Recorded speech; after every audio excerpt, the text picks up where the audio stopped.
মুসলমান ঠিক না। সুবহানাল্লাহ। 313,000 পেরেছিল এই ঈমান। অতঃপর জানেন নবী বিশ্ব নেতা মুহাম্মদুর রাসূলুল্লাহ সাল্লাল্লাহু আলাইহি ওয়াসাল্লাম এবং তার সাহাবাদের লক্ষ কোটি ধারায় সালাম তাসলিমা বর্ষিত হোক। জবান খুলে পড়ে দিচ্ছি সাল্লাল্লাহু আলাইহি ওয়াসাল্লাম। বাবা আদম আলাইহিস সালাম থেকে শুরু করে আজ অবধি যারা ইমাম বুকে শুয়ে আছে, আল্লাহ সকলের মর্যাদা বৃদ্ধি করুক, সকলকে ক্ষমা করুক, সকলকে জান্নাতের উচ্চ মাকাম দান করুক বলে আল্লাহুম্মা আমিন।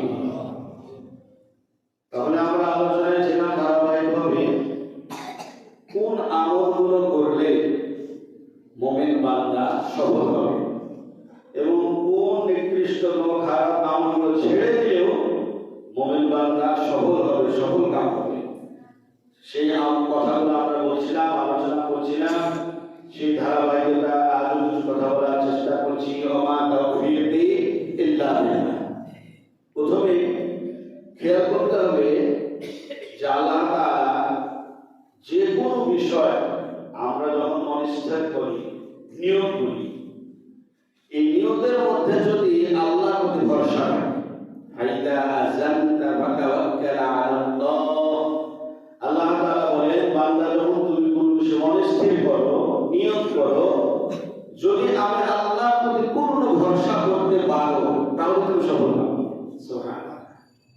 তাহলে সংশ্লিষ্ট কোনো বিষয় যদি আমরা নিয়ত করি, ধরে এখন কোন ব্যক্তি নামাজ পড়ে না, নিয়ে একটু রাখে নামাজ পড়ব এবং ভরসা করলে আল্লাহ তাওফীক দিবেন। এই পূর্ণ ভরসা করলো আল্লাহ তাআলা তাকে সফল কাম পাবে।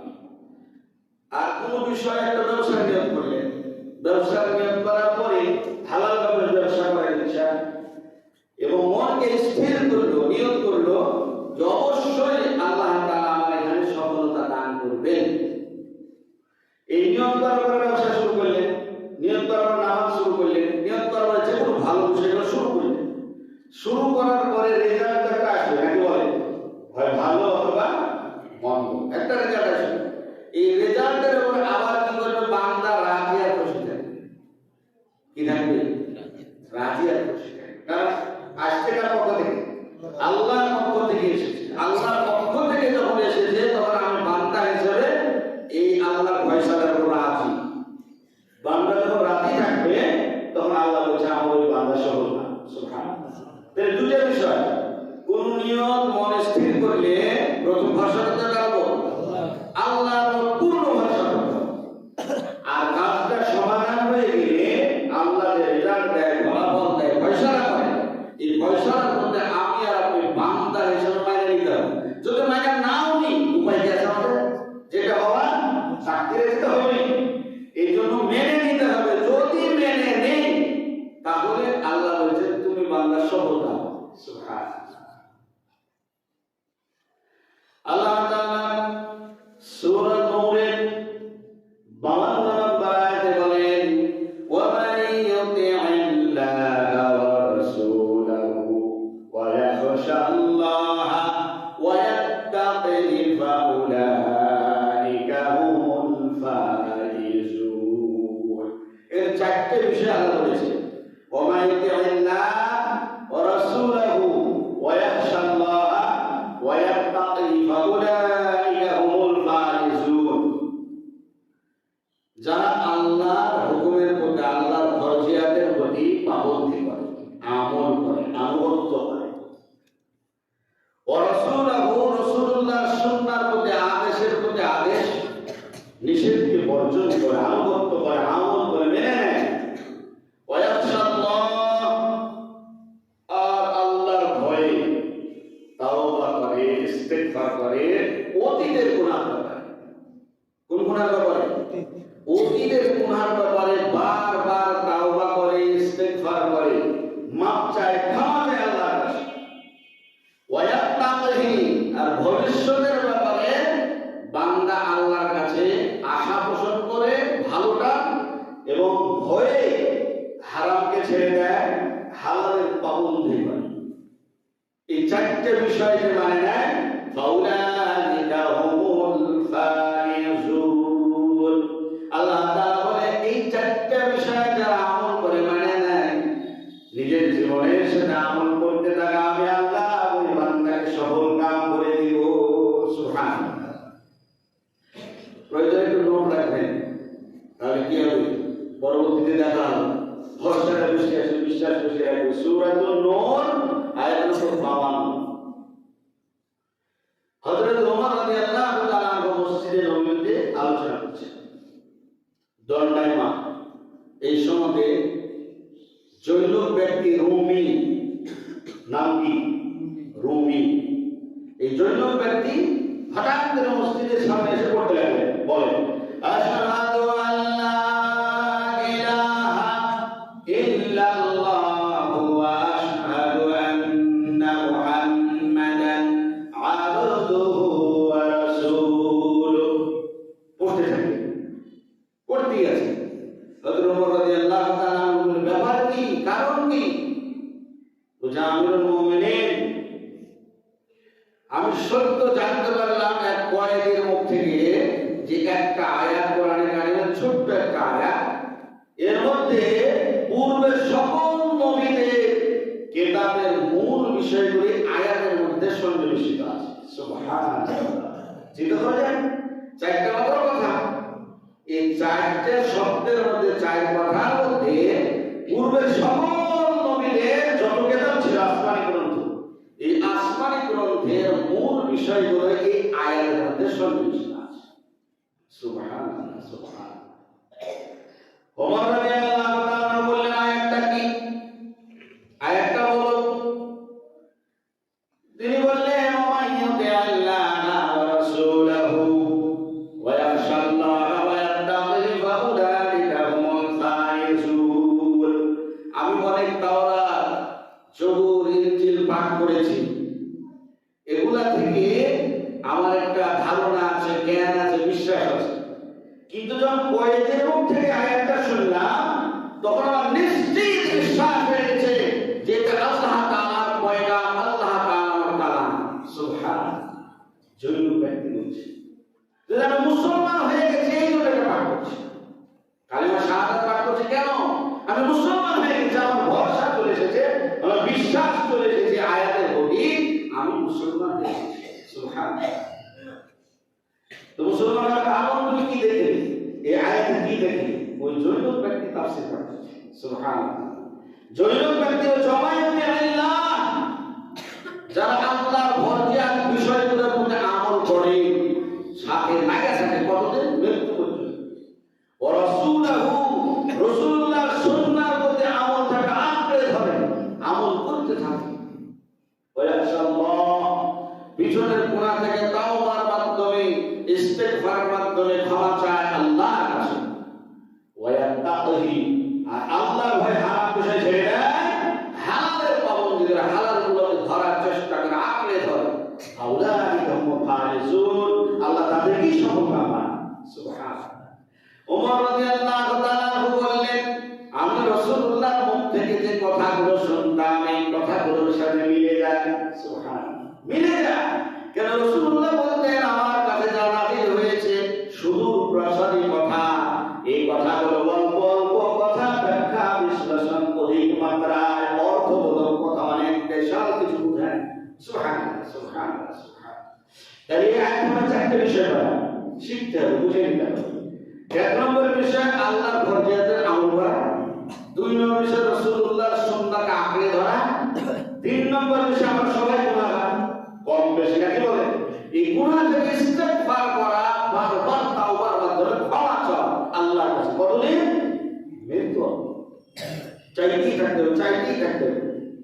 ওয়া ইয়াত্তাকি, আর আল্লাহর ভয়ে হারাম ছাড়তে হবে, হালালের পাবন্দি করতে হবে। আল্লাহর কাছে চাইতে বিষয় আমাদের বান্দা তুমি সফল।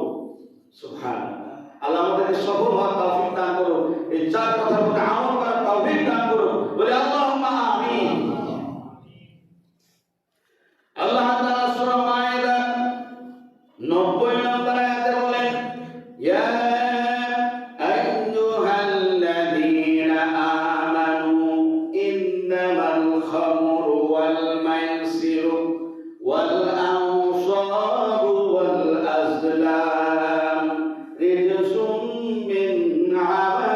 الشيطان فاجتنبوه لعلكم تفلحون সূরা মাইদার 90 নম্বর আয়াতে বলেন, হে বান্দার বান্দাগণ, ইন্নামাল খামর, নিশ্চয় মদ, খুব খেয়াল শুনুন, মনোযোগ দিন, নিশ্চয় মদ, ওয়াল মাইসুর ওয়াল আনসাব, জুয়া, প্রতিমার বেদী ও জুয়ার তীর অপবিত্র হারাম, এগুলা কার কাজ?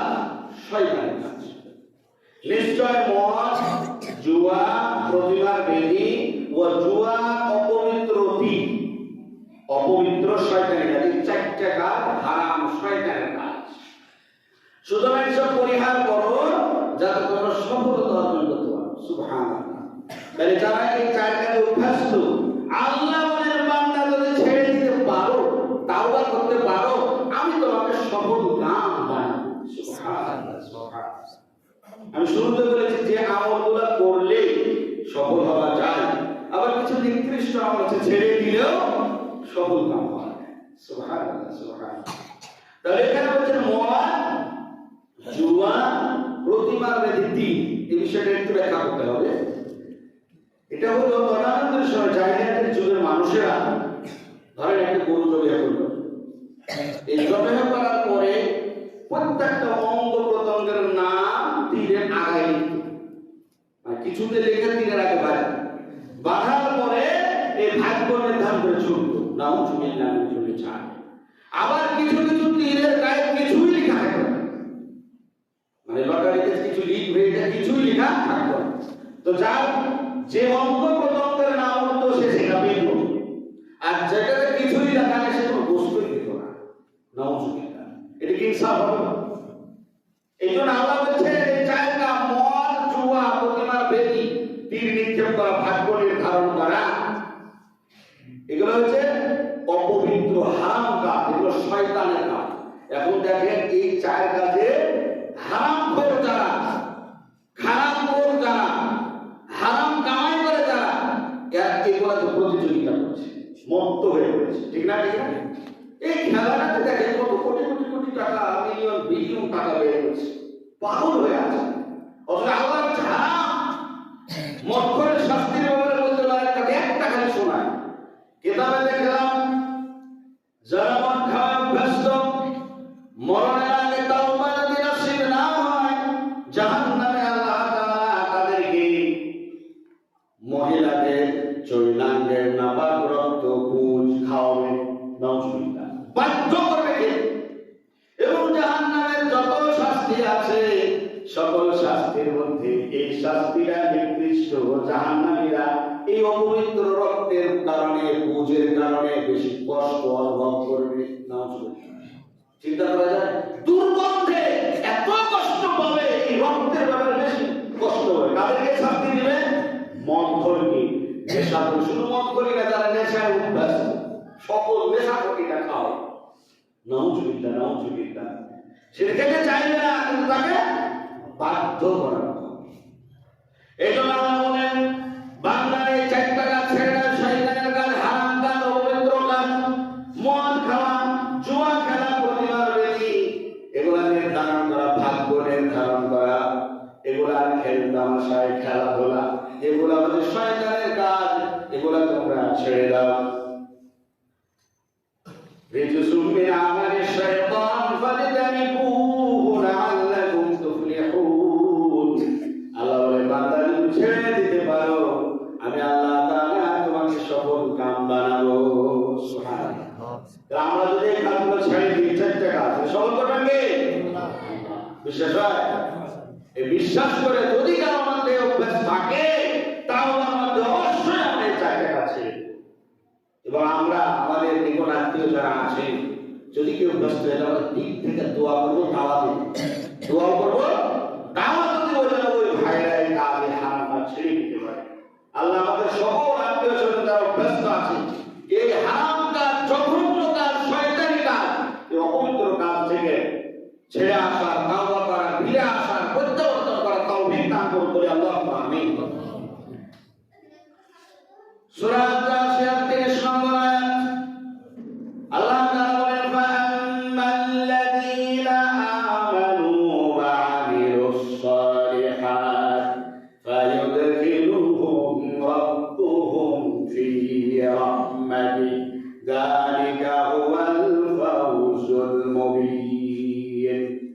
সূরা জাসিয়া 30 নম্বর আয়াতে আল্লাহ তাআলা বলেন, সুতরাং যারা ঈমান এনেছে ও সৎকর্ম করেছে, যারা ঈমান আনে ও সৎকর্ম করতে থাকে, ফায়ুদখিলুহুম রাব্বুহুম ফি রাহমাতি, আল্লাহ তাআলা বলেন আল্লাহ শিওর চায় নিজ রহমতে, রহমতের চাদরের মাঝে, রহমতের ছায়ায়, রহমতের ভিতরে আল্লাহ নিজে তাকে দাখিল করাবেন। সুবহানাল্লাহ।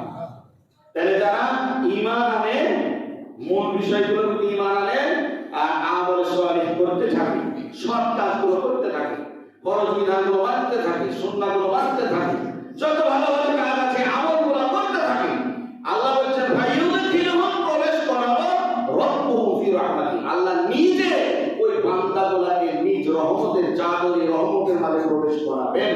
সুবহানাল্লাহ, সুবহানাল্লাহ। যালিকা হুয়াল ফাউজুল মুবিন।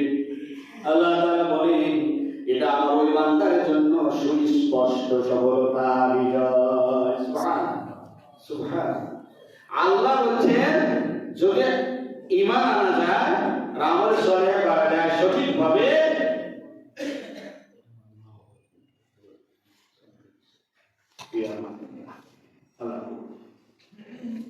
আল্লাহ নিজে বলেছেন যারা ঈমান আনে সৎকর্ম করে, আল্লাহ নিজে স্বীয় রহমতে, স্বীয় কুদরতে তাকে রহমতের চাদর, রহমতের ভিতরে প্রবেশ করাবেন।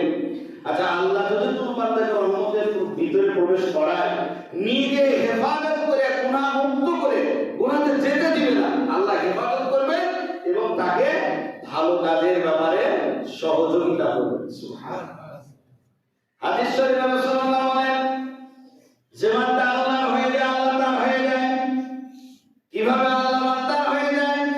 কুদসির মধ্যে বলেন কোন বান্দা যখন ভালো কাজ করতে থাকে আর আল্লাহ তার খুশি হয়ে যায়, আল্লাহ তার চোখ আর চোখ দিয়ে দেখে, আল্লাহ বান্দার হাত হয়ে যায়, হাত দিয়ে ভালো ভালো আমল করতে থাকে, আল্লাহ তার অন্তরের বিবেক হয়ে যায়, খারাপ চিন্তাই করতে পারে না, ভালো ভালো চিন্তা করেন, ভালো ভালো পরিকল্পনা করেন, সব ভালো কাজের পরামর্শ করেন, আল্লাহ তাআলা সকল গুনাহ থেকে হেফাজত করেন, নিজে অঙ্গ করে দেয়, যার কারণে সকল অঙ্গপ্রত্যঙ্গের দ্বারা সে ভালো ভালো কাজ করতে থাকে। সুবহানাল্লাহ। আল্লাহ তাআলা সূরা মুহাম্মদের আয়াতে বলেন ইয়া আইয়ুহাল্লাযীনা আমানু ইন তানসুরুল্লাহা ইয়ানসুরকুম ওয়া ইউসাব্বিত আকদামাকুম। বান্দারা তোমরা যদি আমাকে সাহায্য করো, আমি আল্লাহ তোমাদেরকে সাহায্য করব। আল্লাহর সাহায্যের কি প্রয়োজন? আল্লাহকে ভয় করেছে? আল্লাহকে সাহায্য করার অর্থ হলো কোন মানুষ যখন ভালো আমলগুলো করতে থাকে, ফরজিয়াতগুলো আদায় করতে থাকে, ওয়াজিবগুলো আদায় করতে থাকে, রাসূলুল্লাহর সুন্নাহর পথে আঁকড়ে ধরে, রাসূলুল্লাহর প্রতি মহব্বত বেড়ে যায়, গরীবকে দান করতে থাকে, আল্লাহ বলেন যত ভালো আমল আছে এই ভালো আমলগুলো যখন তোমরা করতে থাকো, তখন ওই কাজগুলো, ওই ভালো কাজগুলো আমি আল্লাহকে সাহায্য করা হয়ে যায়। সুবহানাল্লাহ। আর আমি ওকে যখন বান্দা সাহায্য করে, আমি আল্লাহ বান্দাকে সাহায্য করতেই থাকি। সুবহানাল্লাহ। ওই সাব্বিত আকদামাকুম, এমন ভাবে সাহায্য করি যে বান্দা তখন ঈমানের উপরে বলিয়ান হয়ে যায়, পাহাড় সমতুল্য ঈমান হয়ে যায়, জমিনকে তার পা দিয়ে এমন আঁকড়ে ধরে, কিছুতেই গুনার দিকে আর ধাবিত হয় না, হারামের দিকে ধাবিত হয় না, সদা সর্বদা আল্লাহ রাজির কাজ, আল্লাহ সন্তুষ্টির কাজ করতে থাকে। সুবহানাল্লাহ, সুবহানাল্লাহি ওয়া বিহামদিহি। তারপর চিন্তা আছে আল্লাহ আমাকে সাহায্য করে, আমিও সাহায্য করব। সাহায্য করবো কেমন? যার গুনাহ তাকে ইস্তেকামাত ওয়াটল রাখবো দিনের মধ্যে। সুবহানাল্লাহ, সুবহানাল্লাহ। আল্লাহ আয়াতে বলেন সূরা জাসিয়ার 30 নম্বর আয়াতে যে বান্দা তুমি যদি খালি ঈমান আনার সৎকর্ম করতে থাকো আর এটা যদি মৃত্যু আপনি তোমার লাগাতার হতেই থাকে, আমি আল্লাহ নিজে কুদরতি শক্তিতে আমার রহমতের মাঝে তোমাকে প্রবেশ করাবো। সুবহানাল্লাহ। আর এটা বান্দা তোমার জন্য সুস্পষ্ট সফলতা। সুবহানাল্লাহ। আর কি চাই আল্লাহ তাআলা এই আয়াতের আলোকে যেটা বোঝাতে চান, এই সফলতা দ্বারা আজ আপনি সকলেই পেয়ে যায়, মৃত্যু অবধি যেন ভালো ভালো কাজের সাথে টিকে থাকতে পারি, ঈমান আমলের উপর ইস্তেকামাত থাকতে পারে, আল্লাহ তাওফীক দান করুন। বলি আল্লাহুম্মা আমিন। সকলের পরিচিত আয়াত সূরা বাকারা, সূরা বাকারার শুরু থেকে 3 নম্বর আয়াত আল্লাহ তাআলা বলেন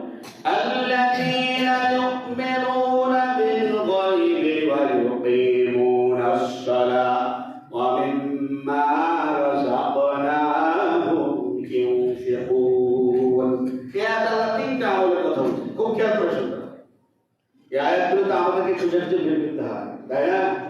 স্টাডি করতে হয় কোথায় আছে। এখন সহজ হয়েছে, বিষয় ভিত্তিক কোরআন, বিষয় ভিত্তিক কিতাব অনেক আছে, সহজ হয়েছে। কোন কথা কোনটা বলা যাবে এটা সহজ করে নিতে হয়। এটা আল্লাহ তাওফিক দিলে সম্ভব, না তো সম্ভব নয়। চেষ্টা করি কোরআন হাদিস থেকে বললে, কোরআন আর হাদিসের যে সত্য কথা আর কারো কথা হতে পারে? সবচেয়ে সত্য কথা কোরআনের সত্য, সাল্লাল্লাহু ওয়া রাসূল, আল্লাহর কথা যে সত্য কথা আর কোনো কথা। আল্লাহ সূরা বাকারার 3 নম্বর আয়াতে বলেন, যারা না দেখা জিনিসের প্রতি ঈমান আনে, গায়েবের প্রতি। আমরা জান্নাত দেখতে পাই, জান্নাত দেখতে পাই না, দেখে বিশ্বাস করি না, করি না যে আছে। আল্লাহকে আমরা দেখতে পাই। এই না দেখা জিনিসের প্রতি যারা ঈমান আনে, বিশ্বাস করে, ওয়ায়ুকিমুনাস সালাত, আগের আয়াতে শুনলেন ঈমান ও আমল করে ভালো কাজ করবে। ভালো কাজ কি? আগে ভালো কাজটা কি? না দেখা জিনিসের প্রতি বিশ্বাস করা, ঈমান আনা, নামাজ প্রতিষ্ঠা করা, নিজেও করব, পরিবারকে যারা ফরজে বাধ্য করব। কি করব? সন্তান নামাজ পড়ে না, কি করতে হবে? বাধ্য করতে হবে। 7 বছরের তাগি অভ্যস্ত করা, 10 বছরে প্রহার। স্ত্রীকে, মেয়েকে, ছেলেকে বাধ্য করতে হবে নামাজ পড়া। প্রথমে বুঝায়, তারপর বাধ্য করা। বাধ্য না হয়ে যাওয়া, বাড়ি থেকে জ্বালা রাখা, তোর সাথে আমার সম্পর্ক নাই, না তো পরকালে তোর জন্য আমি জাহান্নামে যেতে পারবো। ফরজ বিধান মানতেই হবে। দোসরা বার আল্লাহ তো দ্বিতীয় গুণ করছেন, যারা না দেখা যাচ্ছে ঈমান আনে প্রথম, দ্বিতীয় গুণ হচ্ছে যারা নামাজ প্রতিষ্ঠা করে, নিজেও পড়ে, অপরকে দাওয়াত দেয়, পরিবারকে, অধীনস্থদেরকে বাধ্য করে পড়ে। ওয়ামিম্মা রাযাকনাহুম ইউনফিকুন, আর আমি যা তোমাকে রিজিক দিয়েছি সেই রিজিক থেকে আল্লাহর পথে দান করে। 3 নম্বর, দান করে। প্রথমত জাকাত, বছরে একবার, বেশি টাকা থাকলে। আর তারপরে মসজিদে, মাদ্রাসা, অসহায়, গরিব, বিধবা, সবচাইতে ভাগিদার করবা। কত শুক্রবারে বলেছিলাম, নিকট আত্মীয়র ভাগ বেশি। এই দান করতে থাকে। এই আয়াতে 3 গুণ পেলাম। না দেখা জিনিসের প্রতি বিশ্বাস, নামাজ কায়েম, নিজে পরিবারকে দাওয়াত দিবে, পরিবার বর্গকে বাধ্য করবে। আর 3 নম্বর গুণ হচ্ছে, আমি যা দিয়েছি বান্দা, সেই দান থেকে, সেই অর্জিত রিজিক থেকে আমার পথে ভালো ভালো কাজে ব্যয় করতে থাকবে। তারপরে আল্লাযীনা ইউমিনুনা বিমা উনজিলা ইলাইকা ওয়া মা উনজিলা মিন ক্বাবলিক ওয়া বিল আখিরাতি হুম ইউকিনুন। আল্লাহ এখানেও 3টে গুণ বলছে। এখানে আল্লাহ তাআলা বলেন, আর যারা আপনার উপর যা নাযিল করেছে ঈমান আনে, আপনার প্রতি মুহাম্মদ রাসূলুল্লাহ সাল্লাল্লাহু আলাইহি ওয়াসাল্লাম আপনার প্রতি যা নাযিল করেছে। কি নাযিল করেছে? আল কোরআন। এই কোরআনের প্রতি যারা ঈমান আনে, ওয়া মা উনজিলা মিন ক্বাবলিক, আর আপনার পূর্ববর্তী যত নবী পৃথিবীতে এসেছে সকল নবীর কিতাবের প্রতি ঈমান। আর 3 নম্বরে এখানে যাবে আখিরাতে হুম ইউকিনুন, আর যারা আখিরাতের প্রতি ইয়াকিন সহকারে পূর্ণ বিশ্বাস। পূর্ববর্তী নবীদের কিতাবের প্রতি ঈমান, এটা একটু আমাদেরকে শুনতে হবে। পূর্ববর্তী তাফসীরে দেখলাম, পূর্ববর্তী কিতাবের ঈমানের আমরা ঈমান, যেমন ইহুদি, খ্রিস্টান, এরা কিন্তু কোরআনের প্রতি ঈমান আনতে পারেনি। ঈমান আনলে কি তারা ইহুদি, খ্রিস্টান হতো? পথভ্রষ্ট, অভিশপ্ত হতো? গায়রিল মাগদুবি আলাইহিম ওয়ালা দাল্লিন, তাদের পথে আমাদের বাঁচাও, হেফাজত করো, তাদের পথে আমাদের চাইতেই দিও না, তাদের পথে যারা অভিশপ্ত এবং পথভ্রষ্ট, ইহুদি নাসারা, তারা ঈমান আনেনি। কিন্তু যত নবী পৃথিবীতে আল্লাহ প্রেরণ করেছেন, পাঠিয়েছেন, সকল নবীর কাছে আল্লাহ ওয়াদা দিয়েছেন, আমি যত তোমার পরে যে কিতাবগুলো আসমানে তোমাদের নাযিল করব, কিংবা সকলে ধর্মীয় গ্রন্থে, যেমন তাওরাত, ইনজিল, জবুর ছিল, মুহাম্মদুর রাসূলুল্লাহ সাল্লাল্লাহু আলাইহি ওয়াসাল্লাম, এই আয়াত আল্লাহ তাআলা কোরআনে কোট করেছেন। আল্লাহ তাআলা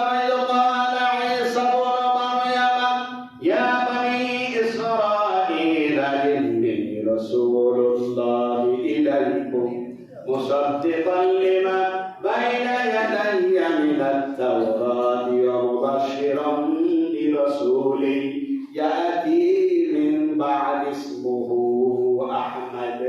আল্লাহ তাআলা বলেন, ঈসা আলাইহিস সালামের উপর বলেছিলেন যে স্মরণ করো সেই সময়ের কথা যখন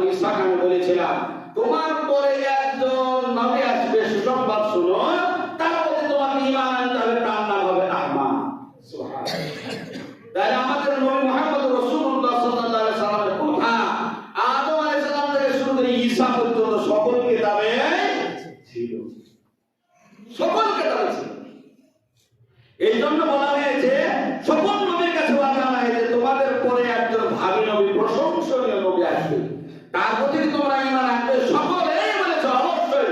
ক্বালু বালা, অবশ্যই ঈমান। কিন্তু নবীগত হওয়ার পরে তাদের কওমেরা এই কথাটা আমল করেনি। করেনি বলি ইহুদি খ্রিস্টান, করেনি বলি পৃথিবীতে এত সব ধর্ম, ঠিক না? মূল ধর্ম, শহীদ ধর্ম কোনটা? ইন্না দীনা ইনদাল্লাহিল ইসলাম। আল্লাহর কাছে পছন্দের মনোমাত্র কেবলমাত্র একমাত্র ধর্ম হচ্ছে ইসলাম। সুবহানাল্লাহ, সুবহানাল্লাহ। লক্ষ্য করার সুযোগ নাই, অনেক কথা আছে এর মধ্যে। এখানে লক্ষ্য করেন আল্লাহ বলছে আপনার প্রতি যা নাযিল করেছি তার প্রতি ঈমান আনেন, এবং আপনার পূর্ববর্তী যে নবীদের উপর কিতাব নাযিল করেছিলাম সেগুলোর প্রতি ঈমান আনেন। পরের কথা কি বলা আছে? পরের কথা বলা নাই। এর মানে হলো আমাদের নবীর পর আর কোন নবী দুনিয়াতে আসবে না। যদি থাকতেন আসতেন, তাহলে এখানে আল্লাহ বলে দিতেন। আল্লাহ বলেনি, আর রাসূলুল্লাহ হাদিসে স্পষ্ট বলে দিয়েছেন, আনা খাতামুন নাবিয়্যিন লা নাবিয়্যা বাদি। আমি নবীগণের শেষ নবী, আমার পর আর কোন নবী আসবে না। তাহলে এখন যারা পৃথিবীর আনাচে কানাচে যে বলল আমি নবী, এই ভণ্ড নবী ঈমান আনা যাবে না। আল্লাহ তাআলা বুঝার তৌফিক দান করে, কোথাও ঈমান আনার তৌফিক দান, ঈমান রাখা, দৃঢ়পদ থাকার তৌফিক দান করে, আমিন। 3 নম্বর কোণে আল্লাহ নবীর আখিরাতে হুম ইউকিনুন, আর যারা পরকালে দৃঢ় বিশ্বাস, একই সহ বিশ্বাস রাখে। তাহলে 6টা কোণ বলেছে দুই আয়াতে। প্রথম কোণ না দেখা জিনিসের প্রতি বিশ্বাস, দ্বিতীয় কোণ নামাজ প্রতিষ্ঠা করবে, তৃতীয় কোণ আল্লাহ যা দান করেছেন সেখান থেকে আল্লাহর পথে ব্যয় করবে, দান করতে, ভালো ভালো কাজে খরচ করতে থাকবে। 3 নম্বর গুণ, 4 নম্বর গুণে আল্লাহ এখানে বলেছেন যে আপনার প্রতি যা নাযিল করেছে অর্থাৎ আল কোরআন, আল কোরআন প্রতি পূর্ণ বিশ্বাস, আপনার পূর্ববর্তী নবীদের প্রতি যত কিতাব নাযিল করেছিলাম সেই কিতাবগুলোর প্রতি বিশ্বাস। অবিল আখিরাতে হুম ইউকিনুন, আর আখিরাতের প্রতি পূর্ণ বিশ্বাস, দৃঢ় বিশ্বাস যারা রাখে, আল্লাহ তাদের ব্যাপারে বলেছেন উলাইকা আলা হুদাম মির রাব্বিহিম ওয়া উলাইকা হুমুল মুফলিহুন। আল্লাহ বলেন এই 6টা কাজ যারা আমল করবে, 6 জিনিসের প্রতি পূর্ণ বিশ্বাস রাখবেন, আল্লাহ তাআলা বলেন তারাই আল্লাহর পক্ষ থেকে হেদায়েত প্রাপ্ত, সুপথ পথ পেয়ে গেছে, জান্নাতি পথ পেয়ে গেছে। উলাইকা হুমুল মুফলিহুন, ওই সমস্ত বান্দারা সফলকাম। সুবহানাল্লাহ। এই 6গুলোর প্রতি যারা বিশ্বাস রাখে তারা আল্লাহর পক্ষ থেকে হেদায়েত প্রাপ্ত, আর এই 6গুলোর প্রতি যারা ঈমান আর আমল করতে থাকে, বিশ্বাস রাখে, আল্লাহ বলেন এই বান্দারা আমার সফলকাম। সুবহানাল্লাহ, সুবহানাল্লাহ। আমরা আমল করতে পারবো তো? আল্লাহ তাআলা তৌফিক দান করুন, বলে আমিন। সূরা নূরের 11 নম্বর আয়াত আল্লাহ তাআলা বলেন ইন্নামা কানা কাউলাল মুমিনিনা ইযা দুউ ইলাল্লাহি ওয়া রাসূলিহি লিয়াহকুমা বাইনাহুম আইয়াকুলু সামি'না ওয়া আতা'না ওয়া উলাইকা হুমুল মুফলিহুন। এই আয়াতের লম্বা ব্যাখ্যা আছে, কিন্তু সুযোগ নাই। এগুলো বড় পরিসরের সময় নিয়ে কথা বললে ব্যাখ্যাগুলো করা যায়। যাই হোক, আল্লাহ তাআলা সূরা নূরের 51 নম্বর আয়াত খেয়াল রাখবেন আপনারা। এখানে আল্লাহ তাআলা বলেন মুমিনদেরকে যখন আল্লাহ ও তার রাসূলের দিকে ডাকা হয়, দাওয়াত পেশ করা হয়, দাওয়াত করে না করে? অনেকে দাওয়াত করছে না, এখনো মনে মনে দাওয়াত হচ্ছে না, হচ্ছে না? আমরা যখন কবুতরে দাওয়াত দিয়েছিলাম, একদিন ঘোড়া স্টোরে একদিন দিয়েছিলাম, এভাবে দাওয়াত কাজ চলছে। তারপরে আপনাদের অনেক সময় ধরে ধরে আমরা মসজিদে বলি, দাওয়াত পেশ করি, আপনাদের খোঁজ খবর নিই। এই যে দাওয়াতি কাজ, এখানে ইমাম করবেন, আপনাদের কাজ, সবার কাজ না। বাদলি আনেওয়ালা আর একটা বাক্য যদি আপনি জানেন, এই যে মসজিদে আমাদের বলে শুনছেন, আমরা আয়াত নাম্বার বলে দিচ্ছি, পড়াশোনা করবেন, দেখবেন ইমানটা বাড়ে যাবে। কোরআন শুনলে, কোরআন আবার যদি মিলাম পড়া, ইমান বেড়ে যাবে। এগুলো আবার বাড়িতে আপনার অধীনস্থ স্ত্রী ছেলেমেয়েদেরকে শোনাতে হবে। তাও আপনার সদ্য আপনার অধীনস্থ যাদের সাথে চলাফেরা করেন তাদেরকে নামাজের পথে, ইসলামী আন্দোলনের পথে, কোরআনের পথে, হাদিসের পথে ডাকতে হবে না? এই দাওয়াত পেশ করতে হবে। আল্লাহ বলেছেন মুমিনদেরকে যখন আল্লাহ তার রাসূলের দিকে ডাকা হয়, যাতে রাসূল তাদের মধ্যে মীমাংসা করে দেন, তখন তাদের কেবল একটাই কথা হবে, সামি'না ওয়া আতা'না, শুনলাম মানলাম। সুবহানাল্লাহ। খুব খেয়াল করেন কি বলছেন আল্লাহ, যখন ডাকা হয় আল্লাহ আল্লাহ রাসূলের দিকে আর ফায়সালা করা হয়, তখন মুমিন বান্দা যদি হয়ে থাকে তাহলে সে কি বলবে? ইয়াকুলু সামি'না ওয়া আতা'না, আল্লাহ আল্লাহ রাসূলের কথা শুনলাম, মানে নিলাম। বিচার করে দিলেন, বিচার শুনলাম, মানে নিলাম। সুবহানাল্লাহ। ওয়া উলাইকা হুমুল মুফলিহুন। কেউ যদি আল্লাহ আল্লাহ রাসূলের কথার প্রতি বিশ্বাস রেখে মেনে নেয়, এখানে আমার কল্যাণ, এখানে আমার মঙ্গল, আল্লাহ বলছে ওই বান্দা আমার সফল কাম বান্দা। সুবহানাল্লাহ সুবহানাল্লাহ। এই মুহূর্তে একটু উদাহরণ দিতেই হয় বোঝার জন্য। আপনারা বারবার শুনেছেন, পুনরাবৃত্তি করছি শুধুমাত্র। রাসূলুল্লাহর কাছে বিচার নিয়ে গেলেন মুসলমান আর ইহুদি বা খ্রিস্টান, বিচার নিয়ে গেলেন। রাসূলুল্লাহ শুনে বলে সব কিছু করে রায় দিলেন বিধর্মীর পক্ষে।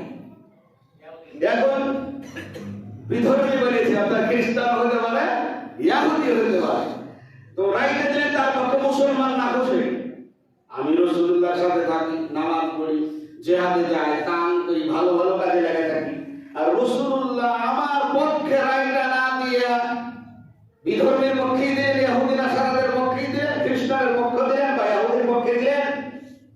বিচার মনে মনে মানতে পারলেন না। গেলেন ওমর রাদিয়াল্লাহু তাআলা আনহুর কাছে। ওমরকে গিয়ে বলছেন যে ওমর, আমার শানি বিচারটা করে দাও। তো কি বিচার? শানি বিচার মানে 2 নম্বর বিচারটা করে দাও।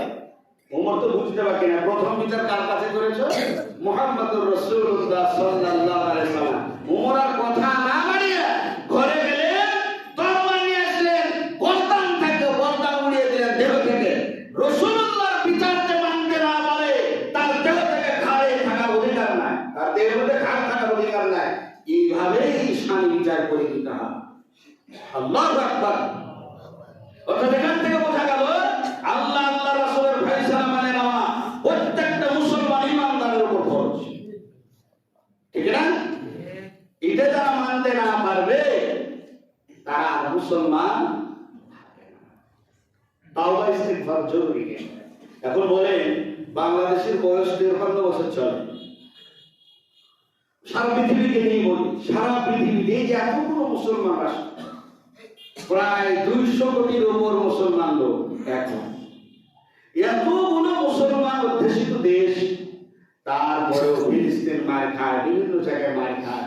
এখন পর্যন্ত কোরআন হাদিসের বিচার ফয়সালা সকল দেশের কোর্টে, সকল দেশের আদালতে এখন পর্যন্ত ফরজ বলে বিধানটা জারি করা হয়নি।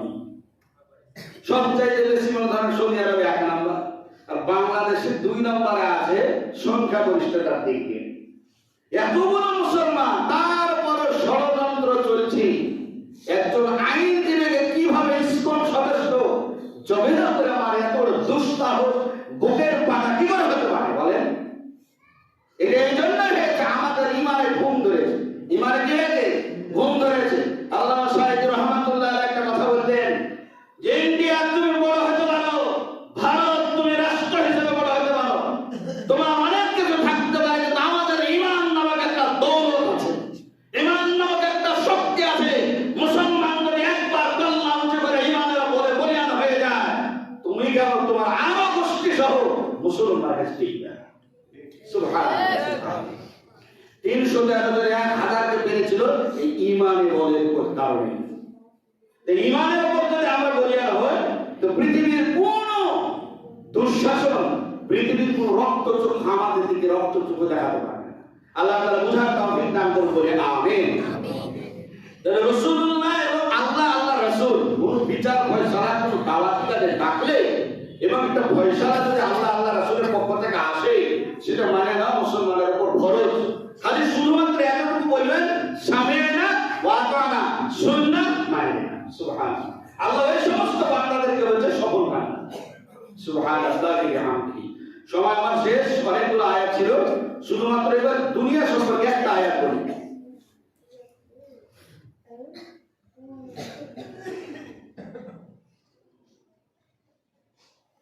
আল্লাহ তাআলা বলেন সূরা যুখরুফের 33 নম্বর আয়াত, আল্লাহ তাআলা বলেন ওয়ালাউলা আন ইয়াকুনান নাসু উম্মাতান ওয়াহিদা লাজআলনা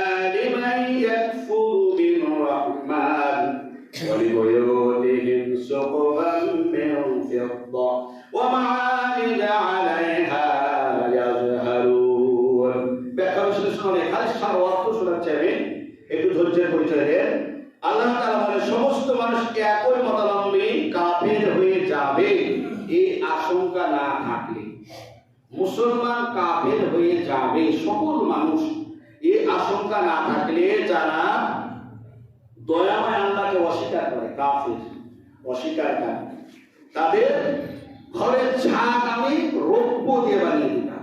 কি দিয়ে? যারা মানে না তাদের, যারা অস্বীকার করে তাদের, কাফের মুশরিক, কি করতাম? ছাদকে রূপা দিয়ে বানিয়ে দিতাম, আর যে সিঁড়ি দিয়ে তারা চলে এটা রূপা দিয়ে বানিয়ে দিতাম। পরের আয়াতে আল্লাহ তাআলা বলেন ওয়ালিবুয়ুতিহিম আবওয়াবা ওয়া সুরুরান আলাইহা ইয়াত্তাকিউন। আল্লাহ তাআলা বলেন তাদের দরজাগুলি আমি রূপের বানিয়ে দিতাম। খুব খেয়াল করে কথা, আমি দরজাগুলো বানিয়ে দিতাম, পালঙ্ক খাটগুলো যেগুলোয় তারা হেলান দিয়ে বসে এটাও আমি রূপ দিয়ে বানিয়ে দিতাম। যারা অস্বীকার করে আল্লাহকে মানে না এমন লোক আমি এগুলো বানিয়ে দিতাম। কেন বানিয়ে দিতাম? শুধু বানিয়ে দিতে এই জন্য যে এরা কাফের হয়ে যাবে, মুসলমান যারা আছে এরা কাফের হয়ে যাবে, অবিশ্বাসী, এই জন্য বানিয়ে দিই। আর কেন বানিয়ে দিন একদম সংক্ষিপ্ত ব্যাখ্যা করবো। 35 নম্বর আল্লাহ সুকুরুমা বরং সর্বদা বানিয়ে দিতাম। এতক্ষণ চারটা বলেছে, চারটে জিনিস, ছাদ, সিঁড়ি, দরজা, পালঙ্ক, খাট, এই চারটে বিষয় রৌপ্য দিয়ে বানিয়ে দিতাম। এবার আমি সুকুরুমা বরং না, আমি স্বর্ণ দিয়ে বানিয়ে দিতাম। চারবার বললেন কি আল্লাহ? রৌপ্য দিয়ে। পঞ্চম নম্বর আছে কি বলছে? না না না না, বরং সুকুরুমা স্বর্ণ দিয়ে বানিয়ে দিতাম। ওয়াইন কুল্লু লাম যালিকা লাম্মা মাতাউল হায়াতিদ দুনিয়া ওয়াল আখিরাতু ইনদা রাব্বিকা লিল মুত্তাকিন। আল্লাহর প্রকৃতপক্ষে এসব পার্থিব জীবনের সামগ্রী ছাড়া কিছু নাই। এগুলো কি পার্থিব জীবনের সামগ্রী ছাড়া কিছু নয়, বরং কি আছে? আর তোমাদের প্রতিপালকের জন্য, মুত্তাকিদের জন্য আখিরাতে মহা পুরস্কার আছে। সুবহানাল্লাহ, সুবহানাল্লাহ। এই জন্য আল্লাহ দেয়নি যে আমরা অবিশ্বাসী কাফের হয়ে যাব, আর তারা এই জন্য দিচ্ছে দুনিয়াতেই বড়রা শেষ, আখিরাত আমালা, আখিরাত আমাল হায়াতুদ দুনিয়া ইল্লা মাতাউল গুরুর ওমা লাহুম ফিল আখিরাতি মিন নাসিব। আল্লাহ পরকালে তাদের কিসমতের বালুকণা পরিমাণ নিয়ামত দিবেন না, এই কাফের মুশরিক। এই জন্য দুনিয়াতে তাদের সব বড়রা দিয়ে দেন, আরো দিবেন আমার আপনার কারণে। আল্লাহ দেন যে আমার এই বান্দা অবিশ্বাসী হয়ে যাবে, এমনি তো আমরা দেখে এনাকে এত দিচ্ছে আমাকে দেয় না, বলি না বলি না। আল্লাহ আল্লাহ আমাদের ক্ষমা করুন। মুসলমান মধ্যে তাকে জান্নাতে স্থায়ীভাবে দিবে, দুনিয়াতে একটু পরীক্ষা করবে, তাই না? আপনারা কষ্ট পাচ্ছেন দেখে আসলে কথা অনেক বলতে পারছেন। চার কথা একটু বলার অনুমতি আছে? একটু চারটা কথা আল্লাহ যাকে ভালোবাসে তাকে চারটা পরীক্ষার মধ্যে রাখে। আল্লাহ যাকে ভালোবাসে তাকে চার কথার মধ্যে রাখে। আল্লাহ কাছে ঘোষণা করে দেন জিবরাইল দিয়া, আমি আমার অমুক বান্দাকে ভালোবাসি, তোমরাও ভালোবাসো। এইভাবে জিবরাইল সকল ফেরেশতার মধ্যে ঘোষণা করে দেন, জমিনেও ঘোষণা করে দেন, সাগরে ঘোষণা করেন, বনজঙ্গলে ঘোষণা করেন, আকাশে পাখি, উড়ন্ত পাখির মাঝেও ঘোষণা করেন। এই জন্য দেখবেন কিছু লোক একেবারে সাদামাটা লোক, কোনো সম্পদ নাই, কিন্তু আল্লাহ তাআলা ভালোবাসা সৃষ্টি করার কারণে আল্লাহ নিজে বলছেন যে আমি ভালোবাসি, তোমরাও ভালোবাসো। এই ভালোবাসা সৃষ্টি মানুষের অন্তঃকরণের মাঝে একটা প্রভাব সৃষ্টির কারণে কিছু কিছু ব্যক্তিরা আল্লাহ তাআলা ভালোবাসেন, ফেরেশতা ভালোবাসেন, সকল মানুষ ভালোবাসেন। আর আকাশের উড়ন্ত পাখি দোয়া করেন, বনজঙ্গলের গহীন জঙ্গলে হিংস্র প্রাণী দোয়া করেন, সমুদ্রের মৎস্য প্রাণী দোয়া করেন, পাহাড়ের পাদদেশের পিপীলিকা পর্যন্ত তার জন্য দোয়া করে। সুবহানাল্লাহ। তাহলে অর্থ সম্পদ থাক না থাক, ক্ষমতা থাক না থাক, যারা ঈমানদার আল্লাহ তাদেরকে ভালোবাসেন, সকলকে ভালোবাসার ঘোষণা করেন। 2 নম্বরে আল্লাহ তাআলা ওই বান্দাকে পরীক্ষায় ফেলে রাখেন। এবার কি এখন শুনলে ভালো আছে। 2 নম্বরে পরীক্ষায় ফেলে রাখেন। পরীক্ষা কি? অসুখ বিসুখ, পেরেশান, টেনশন, দুঃখ দুর্দশা লাগে থাকে।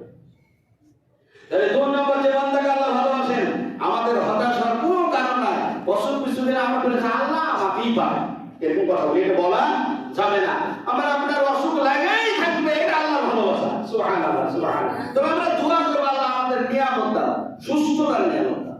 3 নম্বরে এই বান্দা চেষ্টা করবে হালাল পথে দুনিয়া কামাই করার। সবাই তো বলি কার ভিতরে মোহ, গাড়ি বাড়ি কার ভিতরে নাই, সবার মধ্যে আছে। ওই বান্দাও চেষ্টা করবে যে দুনিয়াকে আল্লাহ ধরতে দিবেন না। খুব খেয়াল করেন, এখানে এই কথাটা খেয়াল করেন। নেক বান্দা যাকে আল্লাহ ভালোবাসেন, ব্যক্তি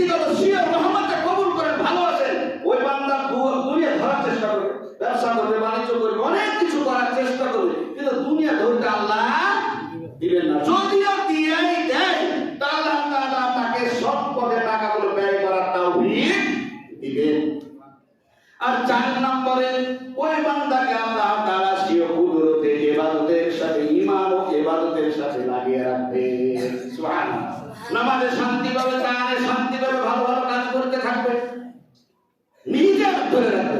তাই চার কথা মনে থাকবে, আল্লাহ যাকে ভালোবাসেন, ভালোবাসা ঘোষণা করে দেবেন সকলের মাঝে। দ্বিতীয় পরীক্ষায় ফেলার একবার অসুখ কিছু টেনশন লাগে থাকবে, জেলও খাটতে হতে পারে, ফাঁসিও হতে পারে, কিন্তু তাকে আল্লাহ ধৈর্য ধরে তাওফিক দিবেন। 3 নম্বরে দুনিয়া ধরার চেষ্টা করলে আল্লাহ ধরতে দিবেন না।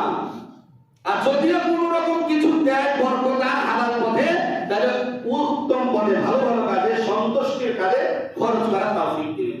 আর 4 নম্বরে আল্লাহ তাআলা নিজ কুদরতে ওই বান্দাকে ঈমান আমলের মধ্যে লাগিয়ে রাখবেন। বান্দা মাঝে মাঝে পদস্খলন করার চেষ্টা করবে, কিন্তু আল্লাহ কাউন ধরে রাখবেন যে এখানে থাক, তোকে আমি জান্নাত দেব, এখানে থাক। সুবহানাল্লাহ, সুবহানাল্লাহ। আল্লাহ তাআলা এই কথাগুলোর প্রতি বুঝা আমল করার তৌফিক দান করুন।